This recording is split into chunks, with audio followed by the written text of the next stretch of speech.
पूर्व कप्तान सौरव गांगुली की कल बंगाल के राज्यपाल जगदीप धनखड़ से मुलाकात, आज दिल्ली में अमित शाह से बात। क्या राजनीति की पिच पर उतरकर छक्के चौके लगाने के लिए तैयार है दादा? और इस पर देखते हुए जनता क्या बोल रही है, बंगाल की जनता क्या बोल रही है, आज इस खबर में हम आपको दिखाएंगे। तो चलिए शुरुआत करते हैं। नमस्कार, स्वागत है आपका एडवांस इंडिया पर। मैं हूं नवीन चौहान। राजनीति में कभी भी कोई मुलाकात बस ऐसा ही नहीं होती, उनके मायने होते हैं और मायने और ज्यादा बढ़ जाते हैं जब चुनाव नजदीक हो। पश्चिम बंगाल में अगले साल विधानसभा चुनाव होने वाले हैं। ऐसे में राज्य में राजनीतिक सरगर्मियों का बढ़ना लाजमी है। इस बीच पूर्व कप्तान और बीसीसीआई के मौजूदा अध्यक्ष सौरव गांगुली आज दिल्ली के फिरोज शाह कोटला मैदान में केंद्रीय गृह मंत्री अमित शाह के साथ एक मंच पर नजर आए।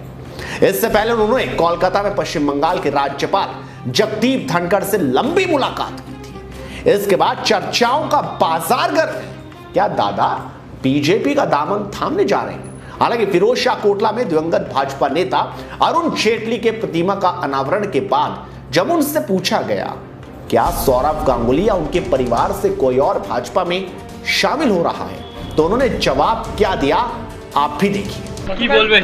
রাজ্যপালের সঙ্গে আপনি দেখা করেছেন? কেন আমি লোকের সঙ্গে দেখা করতে পারি না? দিল্লিতে আছে অমিত শাহ আছে। দিল্লিতে যাচ্ছি অরুণ জেটলির ডিডিসি এর ফাংশনে, Delhi district cricket association. Jayprakash থাকছে না।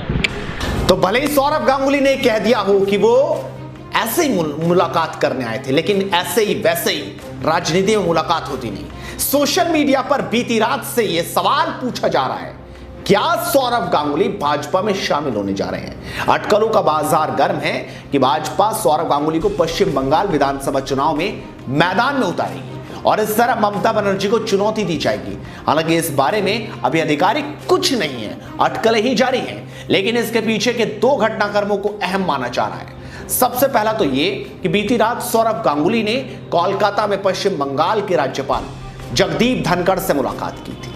आज सौरव गांगुली दिल्ली में थे और फिरोज शाह कोटला मैदान में होने वाले एक कार्यक्रम में अमित शाह के साथ मंच साझा किया। सौरव गांगुली के अलावा शिखर धवन, गौतम गंभीर भी यहां पहुंचे। खबरें तो यह भी हैं कि गांगुली और अमित शाह की बातें तो खूब हो चुकी हैं। आपको बता दें कि बीजेपी के पूर्व राष्ट्रीय अध्यक्ष और वर्तमान में केंद्रीय गृह मंत्री अमित शाह के बेटे जय शाह बतौर बीसीसीआई सचिव सौरव गांगुली के सहकर्मी हैं। इस बात को भी नजरअंदाज नहीं किया जा सकता।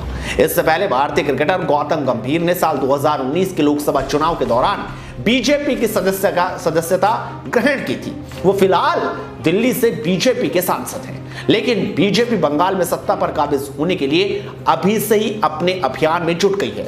ऐसे में अगर सौरव गांगुली राजनीति की ओर रुख करेंगे तो बीजेपी बंगाल में उनकी लोकप्रियता का फायदा उठाने का मौका नहीं चूकेगी। वो किसी भी कीमत पर गांगुली को अपने पाले में करने की कोशिश करेगी। राजनीति में कोई भी कार्य निश्चित नहीं होता, लेकिन भाजपा द्वारा जिस तरह बंगाल में मुख्यमंत्री ममता बनर्जी को कड़ी चुनौती दी जा रही है, उसी कड़ी में अगर बंगाल के शेर दादा सौरव गांगुली बीजेपी में शामिल होंगे तो ममता दीदी का सिंहासन हिल जाएगा। अब बंगाल की जनता क्या बोल रही है, क्योंकि जिस तरीके से वो मुलाकातों का दौर देख रही है, उनकी क्या राय है, बंगाल की जनता क्या सोचती है, जरा उस पर नजर डालते हैं। रीनी बासु कहते हैं सौरव गांगुली ने पश्चिम बंगाल के राज्यपाल से मुलाकात की। अगर गांगुली दादा बीजेपी में शामिल हो गए तो कोई भी ममता दीदी को बंगाल की सत्ता में नहीं रोक सकता, उनकी छुट्टी पक्की हो जाएगी। श्यामल कहते हैं बीजेपी में ऐसा कोई नहीं है जो बंगाली भाषा में ममता का हाथ थाम ले। सौरव अगर बीजेपी के लिए काम करते हैं तो ये लैंड स्लाइड जीत होगी। शौविक बैरिक कहते हैं जब सौरव गांगुली को बीसीसीआई का अध्यक्ष चुना गया था तभी समझ में आ गया था कि बंगाल में चुनाव है। अब बंगाल में सौरव गांगुली को भाजपा शामिल करेगी और ममता दीदी का पत्ता साफ करेगी। दादा प्लीज जल्दी करो ये काम। राज चक्रवर्ती कहते हैं क्या सौरव गांगुली होंगे बंगाल में भाजपा के उम्मीदवार? खिलाड़ियों और खेलों का प्रेमी राज्य है बंगाल। अगर ऐसा हुआ तो बीजेपी की जीत होगी पक्की। ममता दीदी सामान बांध लो। तो जनता ने तो बोल दिया कि सामान बांध लो, लेकिन असल में सामान बांधे कौन, ये वक्त बताएगा, जनता बताएगी और चुनाव बताएंगे। आप लगातार जुड़े रहिए हेडलाइंस इंडिया के साथ, क्योंकि लगातार खबरें हम बताते रहेंगे, दिखाते रहेंगे सच आपको। जुड़े रहिए हमारे साथ, सब्सक्राइब कीजिए, शेयर कीजिए खबर को। नमस्कार।